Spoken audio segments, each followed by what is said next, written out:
어느 추운 눈 내리는 겨울밤, 불을 끄고 막 잠을 청하려고 침대에 누웠는데 누가 사제관 문을 두드렸습니다. 귀찮은 생각이 들었습니다. 사제로 살아가는 내가 찾아온 사람을 그냥 돌려보낼 수 없었습니다.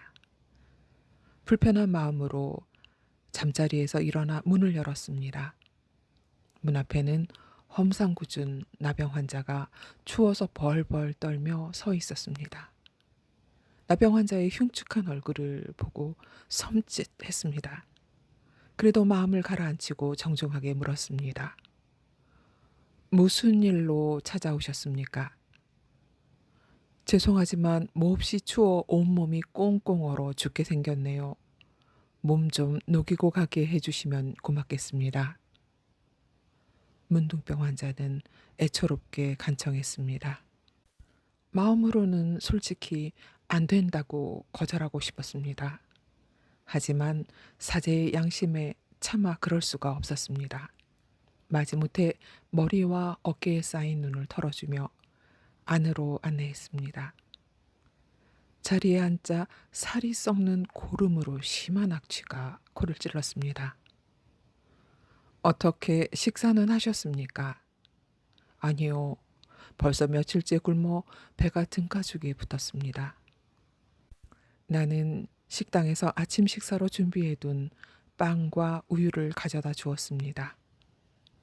문둥병 환자는 기다렸다는 듯이 빵과 우유를 개걸스럽게 다 먹었습니다. 식사 후 몸이 좀 녹았으니 나병 환자가 나가주기를 기다렸습니다.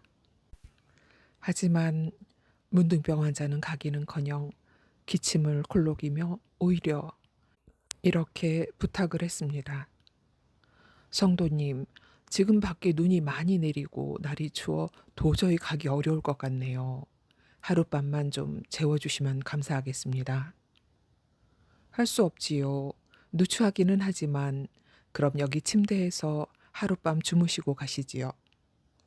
마지못해 승낙을 했습니다. 염치가 없는 문둥병 환자에게 우라가 치밀어 오르는 것을 꾹 참았습니다. 혼자 살고 있어서 침대도 1인용 하나밖에 없었습니다. 침대를 문둥병 환자에게 양보를 하고 할 수 없이 맨바닥에 자려고 하였습니다. 밤이 깊어지자 문둥병 환자는 또다시 엉뚱한 제의를 해왔습니다. 성도님, 제가 몸이 얼어 너무 추워서 도저히 잠을 잘 수 없네요. 미안하지만 성도님의 체온으로 제 몸을 좀 녹여주시면 안 되겠습니까? 어처구니 없는 문둥병 환자의 요구에 당장 자리에 일어나 밖으로 내쫓아버리고 싶었습니다. 그러나 예수님이 자신을 위해 희생하신 십자가의 은혜를 생각하며 꾹 참고 그의 요구대로 옷을 모두 벗어버리고 알몸으로 문둥병 환자를 꼭 안고 침대에 누웠습니다. 차마 상상치 못한 상황이 벌어진 것입니다.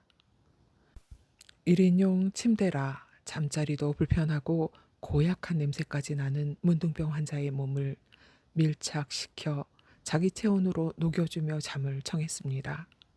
도저히 잠을 못 이룰 것 같다고 생각했지만 자신도 모르게 꿈속으로 빠져들어갔습니다. 꿈속에서 주님께서 환히 기쁘게 웃고 계셨습니다. 프란시스코야, 나는 내가 사랑하는 예수란다. 내가 나를 이렇게 극진히 대접했으니 하늘의 상이 클 것이다. 아, 주님, 나는 아무것도 주님께 드린 것이 없습니다. 꿈속에서 주님의 모습을 보고 깜짝 놀라 자리에 일어났습니다. 벌써 날이 밝고 아침이었습니다. 그러나 침대에 같이 자고 있어야 할 문둥병 환자는 온데간데 없었습니다. 뿐만 아니라 고름 냄새가 배어 있어야 할 침대에는 오히려 향긋한 향기만 남아있을 뿐 왔다 간 흔적도 없이 사라졌습니다. 아, 그분이 주님이셨군요. 주님이 부족한 저를 이렇게 찾아주셨군요. 감사합니다. 무릎을 꿇고 엎드렸습니다. 모든 것을 깨닫고 밤에 문둥병 환자에게 불친절했던 자신의 태도를 회개하며 자신과 같은 비천한 사람을 찾아주신 하느님께 감사 기도를 올렸습니다. 주님, 저를 평화의 도구로 써주소서. 미움이 있는 곳에 사랑을, 다툼이 있는 곳에 용서를, 분열이 있는 곳에 일치를, 의혹이 있는 곳에 신앙을, 그릇됨이 있는 곳에 진리를, 절망이 있는 곳에 희망을, 어두움이 있는 곳에 빛을, 슬픔이 있는 곳에 기쁨을 가져오는 자가 되게 하소서. 위로받기보다는 위로하며, 이해받기보다는 이해하며, 사랑받기보다는 사랑하게 하여 주소서. 우리는 줌으로써 받고 용서함으로써 용서받으며 자기를 버리고 죽음으로써 영생을 얻기 때문입니다.